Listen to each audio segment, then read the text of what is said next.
Good afternoon, folks. Now, for all those who's keeping up to speed with this series of video, Approaching Women Part 1, 2, 3, and 4, I have to issue out an apology because yesterday I had some Wi-Fi issues. Two of the videos took a lot longer to upload than I expected.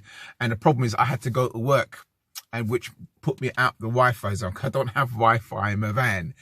And then finally, at the end of the day, when I was able to upload two of the videos, one of them, part 3, went up. No, part 2 went up with no problem. That was no issue. But part 4 was the headache. I had a number of issues. Issue number 1, there were some copyright issues with some of the tracks that was underneath the video. So not only I had to split it, I have to redo the other half. So part 4, which wasn't really up to my liking, because when I re-edit, you had them horrible bars on the side, which in the end I've decided to leave it. And as I've just repeated, I have to redo the other half of part 4, which is now part 5. So I do apologize, and it's going to be rectified today. And so the next clip you're going to see is the rectified half. Okay, thank you very much for watching my series of videos, and I really do hope that the information I give will be of some help to those who need it. Thank you very much. Okay, bye. Okay, welcome to the other half of part 4, which is now part 5. Right, we're talking about choosing signals. Okay, so there's 2 sets of signals I used to observe in my heyday, in my dating days, right? One was the handshake. What type of handshake would I receive off the lady? Now, if I got what I call the fingertip handshake, to me, it's like as though she's picked up a handful of slimy worms or a wet fish, and she holds you by her fingertips, and it's very, very quick. To me, the signals or the vibe that she's giving off is, well, I don't want to be rude, I don't want to be impolite, but I don't really want to shake your hand, I don't really want to touch you, but to be civil and polite, here, there you go. Ugh. Handful of slimy worms or wet fish. Right. So to me, that was not interested. They're not interested. And then you had the medium handshake. Like it's not tight, it's not loose, it's not fingertip. With that one, you're gonna have to wait it out and talk to her a little bit longer and just see which way the wind blows with that one. So I don't really have a definitive answer for that one. And then you have the choosing signal, the positive handshake, where you you've asked the lady her name and so forth. And to me, the handshake is just a test what the body language is like. Does she move away from you? Does she come towards you?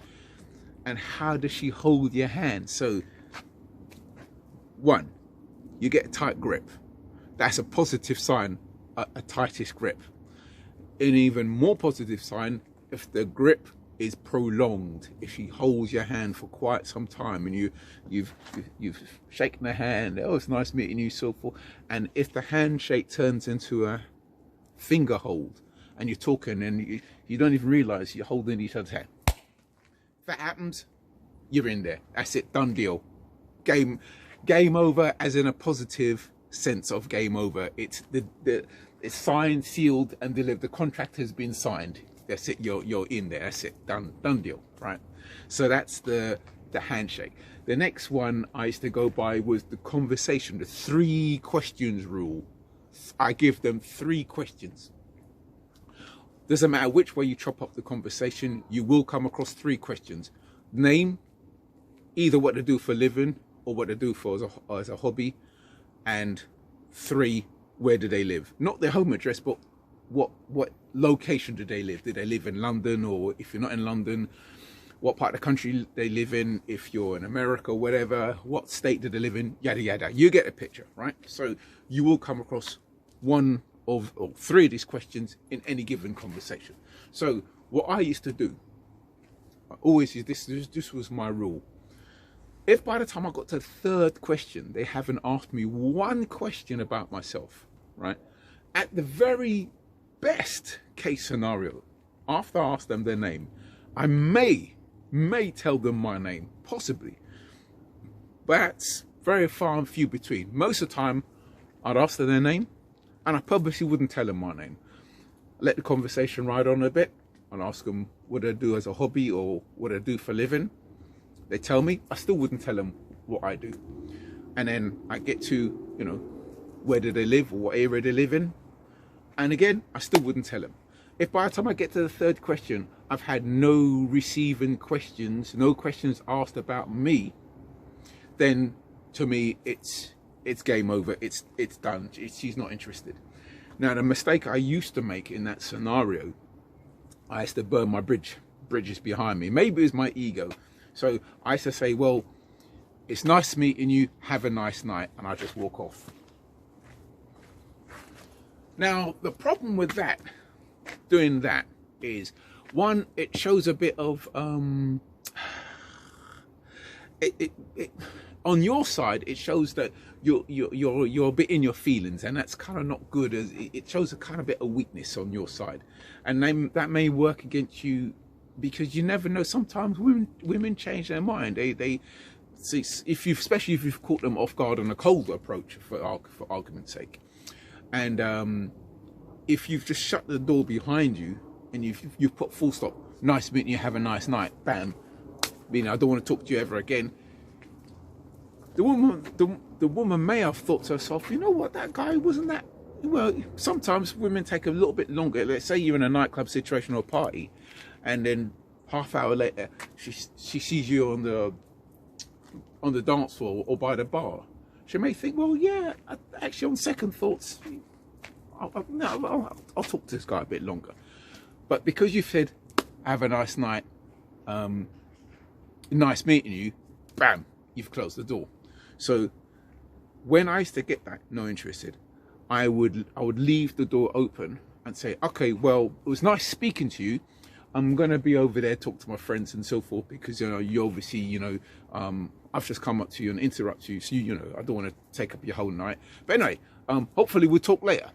All right. And I say that, but I don't really mean it. But it's a nice gesture. Hopefully I'll talk to you later. And then you go off, but the door's open. You've left that door open. That's the magic word, because, as far as you're concerned, it's game over, but you left the door open. There's a possibility for it to still happen. So that was my technique. That way, there's no humiliation and so forth. And that worked for me quite a number of times. Now I'm going to wrap things up. In the past, I've had guys said to me, well, Ron, it's okay for you. These are guys who's had a problem with approaching women and stuff. They say, Ron, you're outgoing, you've got a good physique, you're suave, you're quite witty, you've got the gift of the gab. If you're not from the UK, gift of the gab means you're quite quick with your mouth. You're witty, you crack jokes and so forth. You're quite charming. That's what gift of the gab means. Gift of the gab means here in the UK. And a lot of guys refer to my athletic, muscular physique. And I would point out something to them. I said, listen, guys, don't be fooled by that, right? Because the same way, being suave and outgoing and having the gift of the gab and being physically fit can work for you, in the same speed it can work totally against you. It can work against you big time, because some women, they see a guy with my build and my confidence walking towards them, they read that as arrogance. Yeah, he's up his own ass. He thinks he's all that. It couldn't be further from the truth for me, which I will explain why in a second. But the point I'm getting at is just be yourself. If you're a shy guy, okay, do your best to build your confidence, but don't change who you are. So don't try to be all, if that's not your personality. If your personality is laid back, be confident, but still be laid back. That's what I'm saying. Just be yourself, because if you try to fake, as they say in the old school American tongue, if you try and fake the funk, you'll be exposed. They'll smell it from a mile off. So just be yourself. Now, coming back to Far From the Truth, this is where my audiobook comes in. See, I had to go through a journey to get to the man I am now, which is, even at this grand old age of 57, well, 58 next month, I still have more confidence than the average man. I'm still physically fitter than the average man. Okay, if we had to just go by my face, take away all my talents, take away all my confidence, I would say I just about scrape a 5 out of 10. But the only thing that makes me an extraordinary normie in the manosphere terminology is my physique for my age and my my advanced dance skills and physical ability and stuff like that. But this wasn't always the case. When I was a teenager, I suffered from low self-esteem and a lack of confidence, terrible lack of confidence. In my chapters in my audiobook, Curse of the Nice Guy, Bunny Boiler, I made some humiliating mistakes, terrible, embarrassing mistakes. I'm glad I learned them at the age of like 18, 19, but they were still really humiliating and really embarrassing. But so I had to go through a journey to arrive to where I am today. So, you know, and there were some sorrows, some heart. Well, if you purchase the audiobook, you will hear it for yourself. But I believe there's a lot of information in my audiobook that will be of help to a lot of guys out there who need it, because it's more than just a book about my journey on the dating scene. I talk about social issues. I talk about racial problems with racism, historical events, the sub-youth culture, educational facts, even medical advice, because if you don't know, I was diagnosed with prostate cancer back in 2017 when I was age 54, and I talk about how to manage sex life post prostate cancer, even though I've got videos on it, but I mention this in my audiobook. So there's a lot of information in there. So if you are interested in purchasing my audiobook, it's called Tales from the Little Black Book, One Man's Journey on the Dating Scene, and it's available on Rakuten Kobo. The advert will come after this video. Anyway, I've kept you for long enough already, so it's time for me to go. I've got things to do. It's a Saturday, even though it's overcast, but it's still quite warm. We just come out of a heat wave this week. So, folks, I want to thank you very much for watching my series of videos. And once again, I do apologize for the mishap with the technical issues yesterday. So thank you very much, and look forward to making another video for you guys next time. But before I go, I really got to speak slower so I don't fall over my words as much as I do. That's a damn problem I have. Anyway, folks, thank you very much, and I gotta go. Okay, bye.